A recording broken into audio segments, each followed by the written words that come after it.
സഫ മെഹനാസിന് ബോധം വന്നപ്പോഴത്തേക്ക് നേരം വെളുത്തുപോയി എന്നൊക്കെ പറയുന്നത് കേട്ടിട്ടില്ലേ? അതേ ഒരു അവസ്ഥയാണിത്. ലോകത്തുള്ള എല്ലാവർക്കും ചില സത്യങ്ങൾ മനസ്സിലായിട്ടും മനസ്സിലാകാത്ത ഒരു മണ്ടൂസ് മാത്രമേ ഉണ്ടായിരുന്നുള്ളൂ, അത് സഫയായിരുന്നു. സഫയ്ക്ക് മനസ്സിലായി വന്നപ്പോഴത്തേക്കും കാര്യങ്ങളൊക്കെ കൈവിട്ടു പോയ ലക്ഷണമാണ്. എല്ലാവർക്കും മനസ്സിലായി കാണുമല്ലോ, മെഹനാസ് എന്ന മഹത് വ്യക്തിയുടെ സെക്കൻഡ് വൈഫായ സഫ ഇപ്പോൾ വലിയ വലിയ ചാനൽസിനൊക്കെ ഇന്റർവ്യൂ കൊടുത്തുകൊണ്ടിരിക്കുകയാണ്. അതിലൊക്കെ ഒരുപാട് സത്യങ്ങളാണ് ഇങ്ങനെ തുപ്പിക്കൊണ്ടിരിക്കുന്നത്. പക്ഷെ പറഞ്ഞിട്ട് എന്ത് കാര്യം? അതൊന്നും പറയേണ്ട സമയം ഇതായിരുന്നില്ല.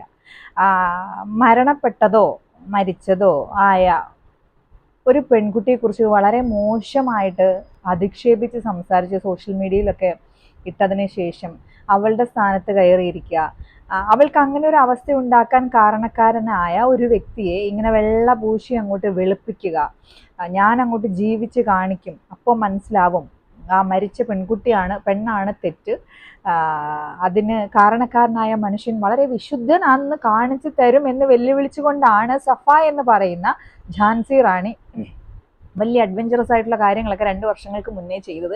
ഇപ്പൊ തോറ്റു തുന്നം പാടി, സത്യം പറഞ്ഞാൽ കളിയാക്കുമെന്നല്ല, ഒരുപാട് റിലേറ്റ് ചെയ്യാൻ പറ്റും സ്ത്രീകൾക്ക്. അതായത് ഈ പെൺകുട്ടി വലിയ വലിയ ചാനൽസിന്റെ ഒക്കെ മുന്നിൽ പോയിരുന്ന് പറയുന്ന സത്യങ്ങൾ എല്ലാവർക്കും റിലേറ്റ് ചെയ്യാൻ പറ്റും. പക്ഷെ അങ്ങോട്ട് ഡൈജസ്റ്റ് ആവുന്നില്ല.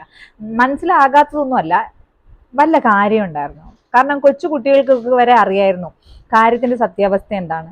എന്നിട്ട് അതുപോലും മനസ്സിലാക്കാതെ എന്ത് കാര്യത്തിന് വേണ്ടിയിട്ടാ ചാടിത്തുള്ളി അങ്ങോട്ട് പോയി കയറിയത്? എല്ലാവർക്കും അറിയാലോ എങ്ങനെ തന്നെ സംഭവിക്കത്തുള്ളൂ. അപ്പൊ ഒരാൾ മാത്രം ഇങ്ങനെ തിരിഞ്ഞ സ്വഭാവം കൊണ്ട് ഇരുന്ന് കഴിഞ്ഞാൽ ഈ എന്തോ കണ്ടറിഞ്ഞില്ലെങ്കിൽ കൊണ്ടറിയുന്നു, ഈ എന്തോ കുട്ടന് കിട്ടിയാലേ ഉറക്കം വരത്തുള്ളൂ, അങ്ങനെ എന്തോ പഴഞ്ചൊല്ലൊക്കെ ഉണ്ടല്ലോ. അപ്പൊ ഇതുപോലെ ഉള്ളൊരു സംഭവമായി പോയി സഫ ഇപ്പൊ വന്നിരുന്ന് പണ്ടത്തെ സത്യങ്ങളൊക്കെ പുറത്തു കൊണ്ടുവരാനുള്ള വ്യഗ്രതയിലാണ്. പക്ഷെ പറഞ്ഞിട്ട് എന്തെങ്കിലും കാര്യമുണ്ടോ? റിഫ മെഹനാസ് എന്ന് പറയുന്ന പെൺകുട്ടിയുടെ മരണം കൊലപാതകമാണോ ആത്മഹത്യയാണോ എന്നുള്ള കേസ് ക്ലോസ് ചെയ്ത് കഴിഞ്ഞു. അതായത് ആ പെൺകുട്ടി സൂയിസൈഡ് ചെയ്തതാണ് എന്നുള്ള കൺക്ലൂഷനിലേക്ക് എത്തി, അത് ക്ലോസ് ചെയ്തിട്ടുണ്ട് എന്ന് തോന്നുന്നു. ഇനി അതിനെക്കുറിച്ച് അതിന്റെ സത്യങ്ങൾ പുറത്തു കൊണ്ടുവന്നിട്ട് എന്തെങ്കിലും കാര്യമുണ്ടോ? നീതി കിട്ടേണ്ട എക്സാക്ട് ആ ഒരു ജസ്റ്റിസ് റിഫയ്ക്ക് കിട്ടിയോ? പക്ഷെ ഇൻഡയറക്ട്ലി കിട്ടുന്നുണ്ട്. കാര്യങ്ങളുടെ സത്യാവസ്ഥ എല്ലാവർക്കും മനസ്സിലാകുന്നുണ്ട്. പക്ഷെ റിഫ ഇന്ന് ജീവനോടെ ഉണ്ടോ? ഇല്ല. അവൾ ഈ ലോകത്തോട് വിട പറഞ്ഞ ആ ഒരു മൊമെന്റിൽ അവൾ അനുഭവിച്ച അത്രയും കാഠിന്യമേറിയ എല്ലാ വിഷമങ്ങളെയും ചുമ്മാ കാറ്റിലിങ്ങനെ ഊതി പറത്തിയിട്ടായിരുന്നല്ലോ താൻ 2 വർഷം മുമ്പേ സോഷ്യൽ മീഡിയയിലും തന്റെ യൂട്യൂബ് ചാനലിലൂടെ ഒക്കെ വന്നിരുന്ന് ഇങ്ങനെ അധിക്ഷേപിച്ചത് മരിച്ചുപോയ പെൺകുട്ടിയെ. ഇപ്പം ദേ നിനക്ക് അനുഭവിക്കുന്നത് കണ്ടോ എന്നൊന്നും പറയുന്നില്ല എങ്കിലും സത്യം ഇപ്പോഴായിരുന്നില്ല വന്ന് പറയേണ്ടത്. പണ്ടേ നിനക്ക് മനസ്സിലാക്കേണ്ടിയിരുന്ന പെൺകുട്ടിയായിരുന്നു. ഇപ്പൊ വന്ന് സോഷ്യൽ മീഡിയയിലൊക്കെ വന്ന് ഭയങ്കര അജഗജാന്തരം വലിയ വലിയ കാര്യങ്ങളെ കുറിച്ചൊക്കെയാണ് സംസാരിക്കുന്നത്. ഈ കുട്ടിയുടെ സംസാരം കേട്ട് കഴിഞ്ഞാൽ ഇത്രയും ഇങ്ങനെ ഭയങ്കര വിവേകത്തോട് കൂടിയൊക്കെ സംസാരിക്കുന്നുണ്ടല്ലോ. വളരെ ബ്രില്യൻ്റ് ആയിട്ടാണ് ഇത് കോൺവെർസേഷൻ കൊണ്ടുപോകുന്നത്. അപ്പൊ അത്രയും പക്വതയുള്ള ഒരു പെൺകുട്ടിക്ക് എന്തുകൊണ്ട് അന്ന് അങ്ങനെ ഒരു അബദ്ധം പറ്റി എന്നുള്ള ചോദ്യമേ എല്ലാവർക്കും ചോദിക്കാൻ ഇപ്പൊ തൽക്കാലം സൗകര്യപ്പെടുന്നുള്ളൂ. അല്ലാതെ മരിച്ച് മൺമറഞ്ഞൊരു പെൺകുട്ടി, അവളുടെ കാര്യത്തിന് അന്നൊരു നീതി കിട്ടിയില്ല, ആ കേസ് അവിടെ ക്ലോസ് ചെയ്തു. ഇനി എന്തിനു വേണ്ടിയിട്ടാണ് അവൾക്ക് വേണ്ടി നീ സംസാരിക്കുന്നത്? ഇപ്പോ നിന്റെ ജീവിതത്തിൽ സംഭവിച്ചു കൊണ്ടിരുന്നത് വേണമെങ്കിൽ നമുക്ക് ഈ ഒരു ചെറിയ പെൺകുട്ടി 19 വയസ്സുള്ളൂ അല്ലെങ്കിൽ 20 വയസ്സുള്ളൂ, അവൾക്കൊരു അബദ്ധം പറ്റിയതാണെന്ന് പറയാമായിരുന്നു. പക്ഷെ ഞങ്ങൾ പറയില്ല. സൊസൈറ്റിക്ക് അത് പറയാൻ പറ്റില്ല. കാരണം നീ മനഃപൂർവ്വം ചെന്ന് കയറി ഈ ഒരു അവസ്ഥയിലേക്ക് കൊണ്ടെത്തിച്ചതാണ്. മനസ്സിലായില്ലേ? കാരണം ലോകത്തിന് മുഴുവൻ അറിയാൻ, നേരത്തെ പറഞ്ഞതുപോലെ ചെറിയ കുട്ടികൾക്ക് പോലും അറിയാമായിരുന്നു റിഫ മെഹനാസ് എന്ന് പറയുന്ന പെൺകുട്ടിയുടെ മരണത്തിന് എന്തൊക്കെയോ കാരണങ്ങളിലുള്ള വ്യക്തികൾ, അവരോടാണ് നീ അടുക്കാൻ പോകുന്നത്. അപ്പൊ ലോകം മുഴുവൻ തിരിച്ചറിഞ്ഞിട്ട് നിനക്ക് തിരിച്ചറിയാൻ വയ്യാത്തൊരവസ്ഥ, അത് പോരാഞ്ഞിട്ട് അവിടെ കൊണ്ടുപോയി തല വെച്ച് കൊടുത്തിട്ട് അതിനേക്കാൾ അതീവ ദാരുണമായിട്ടുള്ള അവസ്ഥയിലാണ് ഞാനിപ്പോൾ കടന്നു പോകുന്നത്, എനിക്ക് അബദ്ധം പറ്റി എന്ന് പറഞ്ഞു കഴിഞ്ഞാൽ അബദ്ധമാണെന്ന് ഞങ്ങൾക്ക് അതങ്ങോട്ട് അംഗീകരിച്ച് തരാൻ പറ്റത്തില്ല. അതായത് ഒരു തരം അനുസരണക്കേടും അഹങ്കാരവും എന്തൊക്കെയോ വികാരങ്ങൾ കൂട്ടിച്ചേർത്ത്, അതായത് ഒരു പെൺകുട്ടിയുടെ മരണത്തിന് കാരണമായ സാഹചര്യത്തിലേക്ക് നീ തലവെച്ച് കൊടുത്തു. നീ അന്ന് അങ്ങനെ ചെയ്തില്ലായിരുന്നുവെങ്കിൽ ഇന്ന് പല റെസ്പോൺസിബിലിറ്റീസും നിന്റെ ഭാഗത്ത് നിന്റെ കയ്യിൽ ഇപ്പോൾ ഉണ്ടാവില്ലായിരുന്നു. മനസ്സിലായോ? അത് കുഞ്ഞോ അല്ലെങ്കിൽ മറ്റ് പ്രാരാബ്ദങ്ങളോ ഒന്നുമല്ല. വിവാഹ ജീവിതം എന്നൊരു സംഭവം, അത് ഡിവോഴ്സ് ആയി കഴിഞ്ഞാൽ കേരളം അല്ലെങ്കിൽ നമ്മൾ ജീവിക്കുന്ന ഈ ഒരു സർക്കംസ്റ്റാൻസിൽ, എസ്പെഷ്യലി നിന്റെ കമ്മ്യൂണിറ്റിയിൽ എത്രയേറെ ബുദ്ധിമുട്ടാണ്. എങ്ങനെയായാലും ഒരു 2ാം ഘട്ടം എന്നൊക്കെ പറയുമ്പോൾ 1ാം ഘട്ടിന്റെ അത്രയും മഹത്വമുണ്ടോ മഹത്വം ഇല്ലയോ എന്നൊന്നുമല്ല ഞാനിവിടെ സംസാരിക്കാൻ പോകുന്നത്. അത് കേൾക്കുന്ന വ്യക്തികൾക്ക് അറിയാമായിരിക്കും. ഈ ചെറിയ പ്രായത്തിൽ അറിഞ്ഞുകൊണ്ട് അഹങ്കാരം കാണിച്ചിട്ട് എനിക്ക് പറ്റിയൊരു അബദ്ധമായി പോയി. കഴിഞ്ഞ ദിവസം ഇവളുടെ ഒരു ഇന്റർവ്യൂ ഞാൻ ഏതോ ഒരു വലിയ ചാനലിൽ കണ്ടു. അതിനകത്ത് പറയുന്നു, ഇപ്പൊ എനിക്ക് കുറ്റബോധം ഉണ്ടെന്ന്. എന്തിനു കുറ്റബോധം? വേറെ പെൺകുട്ടി മരിച്ച പെൺകുട്ടിയെ കുറിച്ച് നീ വളരെ മോശമായി സംസാരിച്ചിട്ട് അതേ സ്ഥാനത്ത് കയറിയിരുന്നു. എന്നിട്ട് നീ അവിടുത്തെ എന്തോ ചക്രവർത്തി ആകാൻ വേണ്ടി ശ്രമിച്ചു, തോറ്റു തുന്നം പാടിപ്പോയി. കാരണം രാക്ഷസന്റെ മടയിലേക്ക് പോയി അവിടുത്തെ രാക്ഷസന്റെ രാജാവാകാം അല്ലെങ്കിൽ ഒരു എംപറർ ആകാം എന്നൊക്കെ വിചാരിച്ചു കഴിഞ്ഞാൽ നടക്കുന്ന കാര്യമാണോ? എന്നിട്ട് വന്നിരുന്നു എനിക്ക് അബദ്ധം പറ്റിപ്പോയി, എനിക്ക് കുറ്റബോധമുണ്ട് എന്ന് പറഞ്ഞത് കഴിഞ്ഞാൽ അംഗീകരിക്കാൻ ബുദ്ധിമുട്ടുണ്ട്. എനിക്ക് അറിയില്ല, സഫയുടെ പുറകെയാണ് കുറെ വമ്പൻ ചാനൽസ് ഒക്കെ.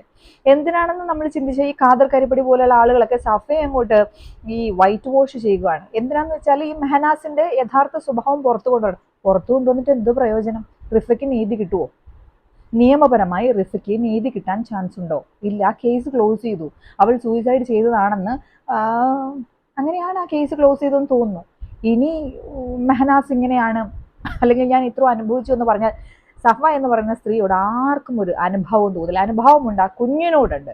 ആ കുഞ്ഞിന്റെ ഈ അവസ്ഥയ്ക്ക് കാരണം പോലും സഫ എന്ന് പറയുന്ന ഈ പെൺകുട്ടി മാത്രമാണ്.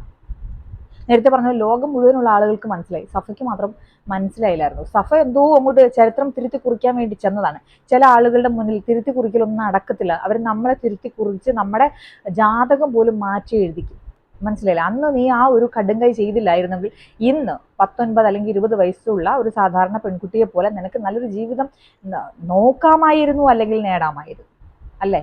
അപ്പോൾ മനഃപൂർവ്വം അബദ്ധങ്ങളിലേക്ക് പോയി ചാടി ഒരു കൈക്കുഞ്ഞിനെ ഒക്കത്ത് വെച്ച് എനിക്ക് അബദ്ധം പറ്റിപ്പോയി, പണ്ട് പറഞ്ഞതിനോടെല്ലാം എനിക്കിപ്പോൾ കുറ്റബോധമുണ്ട് എന്നൊക്കെ പറഞ്ഞു കഴിഞ്ഞാൽ വിശ്വസിക്കാൻ നമ്മൾ എല്ലാവരും പൊട്ടന്മാരൊന്നുമല്ല.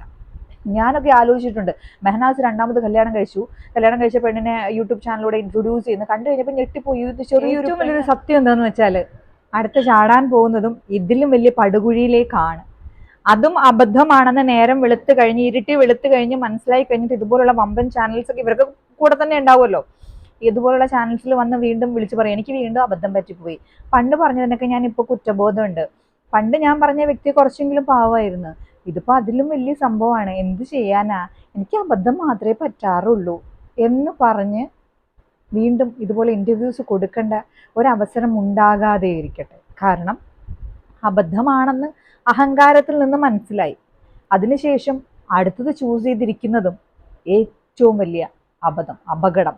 ഈ എരുതിയിൽ നിന്നും വറചട്ടിയിലേക്ക്. എനിക്ക് തോന്നുന്നു ഈ പെൺകുട്ടിയെ സപ്പോർട്ട് ചെയ്യാൻ, അതായത് ഈ ഏത് സാഹചര്യങ്ങളിലും ഇവളെ കൂടെ നിൽക്കാൻ അപ്പനും അമ്മയൊക്കെ ഉണ്ട്, അതാണ് ഏറ്റവും അത്യാവശ്യമായി വേണ്ടത്.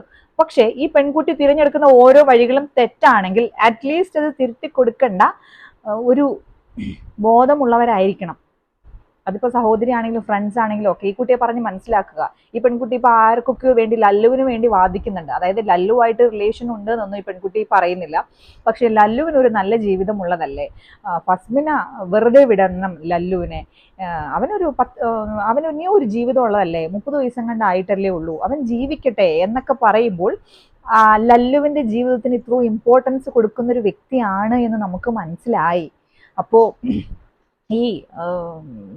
ഈ കുഴിയിൽ നിന്ന് ചാടി പടുകുഴിയിലേക്കിട്ട് വീണ്ടും അടുത്തൊരു കുറ്റബോധം വരാനും അടുത്തൊരു അബദ്ധം പറ്റി എന്ന് തിരിച്ചറിയുവാനുള്ള ചാൻസ് ഒന്നും ദയവേത് കൊടുക്കാതിരിക്കുന്നു. നല്ല പ്രായമാണ്. ലല്ലുവിനെ കുറിച്ചാണ് ഇപ്പം ലല്ലുവിന്റെ ജീവിതത്തെ കുറിച്ചാണ് സഫയ്ക്ക് ഇപ്പം ടെൻഷൻ, ഭയങ്കര കൺസേൺ ആണ്. എന്നിട്ട് പറയുന്നുണ്ട് ഫസി സൈക്കോ ആണെന്ന്. അതായത് വലിയ വലിയ ചാനൽസിൽ പോയിരുന്ന് ഫസ്മിനയെ സൈക്കോ എന്ന് വിളിക്കാം, പക്ഷേ ഫസ്മിനയ്ക്ക് അവളുടെ സ്വന്തം യൂട്യൂബ് ചാനലിലൂടെ, ചെറിയ ചാനലിലൂടെ സഫ ചെയ്ത കാര്യങ്ങളൊന്നും പറയാനും പാടില്ല. അങ്ങനെ എന്തെങ്കിലും പറഞ്ഞു കഴിഞ്ഞാൽ അപ്പോൾ സൈബർ സെല്ലിൽ നിന്ന് വിളിപ്പിക്കും, അല്ലെങ്കിൽ പോലീസ് സ്റ്റേഷനിൽ നിന്ന് വിളിപ്പിക്കും. എന്താണ് സഫ ഇങ്ങനെ? നമ്മളൊരു കാര്യം ചെയ്യുവാണെങ്കിൽ അത് മാതൃകയുണ്ടായിരിക്കണ്ടേ? വലിയ വലിയ ചാനൽസിൽ പോയിരുന്ന്, അവളും ചെറിയൊരു പെൺകുട്ടിയാണ് ഫസ്മിന, അവളെ നീ സൈക്കോ എന്ന് വിളിക്കുമ്പോൾ, നിന്റെ എക്സ് ഹസ്ബൻഡിനെ നീ സൈക്കോ എന്ന് വിളിക്കുമ്പോൾ, നീ ലല്ലു എന്ന് പറയുന്നവനെ അയ്യോ അവൻ പാവമല്ലേ, അവനൊരു ജീവിതമല്ലേ ഉള്ളൂ, അവൻ ഇനിയും ജീവിക്കണ്ടേ എന്നൊക്കെ പറയുമ്പോഴേ നമുക്ക് മനസ്സിലാവും ഈ കമ്പാരിസൺ ഒക്കെ എങ്ങോട്ടാണ് പോകുന്നതെന്ന്. പിന്നെ നീ പറയുന്ന ഒരു കാര്യമുണ്ട്, ഫസ്മിനെ ഇത് എന്താ ഇവള് കാണിക്കുന്നത്, ഡിവോഴ്സ് ആയല്ലോ പിന്നെ അവനെക്കുറിച്ച് സംസാരിക്കേണ്ട ആവശ്യമുണ്ടോ എന്ന്. ഫസ്മിന നീയല്ല. കാരണം സഫ എന്ന് പറയുന്ന പെൺകുട്ടി ഇപ്പോൾ ഈ 2 ദിവസം മുന്നേ മെഹനാസിനെ ഉപേക്ഷിച്ചു, മെഹനാസിനെ കുറിച്ച് ഒന്നും പറയുന്നില്ലെങ്കിൽ സൈക്കോ എന്നൊക്കെ പറയുന്നുണ്ട്. പക്ഷേ ഫസ്മിനെ ഇപ്പോഴും പറഞ്ഞുകൊണ്ടിരിക്കുന്നത് അവൾ ഡിവോഴ്സ് ആയില്ല, ആ ഒരു പ്രോസസ്സ് നടന്നുകൊണ്ടിരിക്കുന്നതേ ഉള്ളൂ. അത് 2-3 മാസമായിട്ടുള്ളൂ ഇവർ സെപ്പറേറ്റ് ആയിട്ട്. അവളുടെ ഉള്ളിൽ ഇപ്പോഴും അവൾ ഭർത്താവായിരുന്നു ചതിക്കപ്പെട്ടതിൻ്റെ വേദന ഉള്ളത് അവനോടുള്ള ആത്മാർത്ഥമായ സ്നേഹം കൊണ്ടാണ്. ആത്മാർത്ഥതയില്ലാത്തടത്ത് ഇപ്പം ഒരു 10 വർഷം ഒരുമിച്ച് ജീവിച്ചിട്ട് പെട്ടെന്ന് ഇറങ്ങിപ്പോയി കഴിഞ്ഞാലും വിഷമങ്ങളോ സങ്കടങ്ങളോ ഒന്നും ഉണ്ടാകില്ല.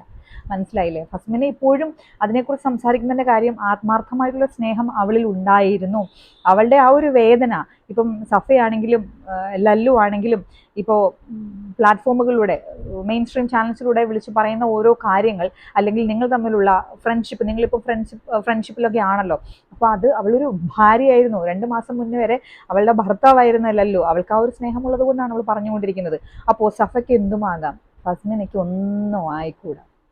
അപ്പോൾ സഫ എല്ലാ കാര്യങ്ങളും തിരിച്ചറിഞ്ഞപ്പോഴേക്കും നേരം വെളുത്തു.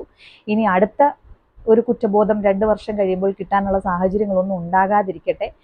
അയ്യോ ഞാൻ അന്ന് പറഞ്ഞതൊക്കെ വളരെ തെറ്റായി പോയി, അതിനേക്കാളും വലിയ പുള്ളിയാണ് ഇപ്പോൾ ഉള്ള പുള്ളി എന്നുള്ള കുറ്റബോധം 2 വർഷങ്ങൾക്ക് ശേഷം ഞങ്ങൾ കേൾക്കാതെ ഇരിക്കട്ടെ എന്നുള്ള പ്രാർത്ഥനയോടുകൂടി വീഡിയോ വൈൻഡപ്പ് ചെയ്യാണ്.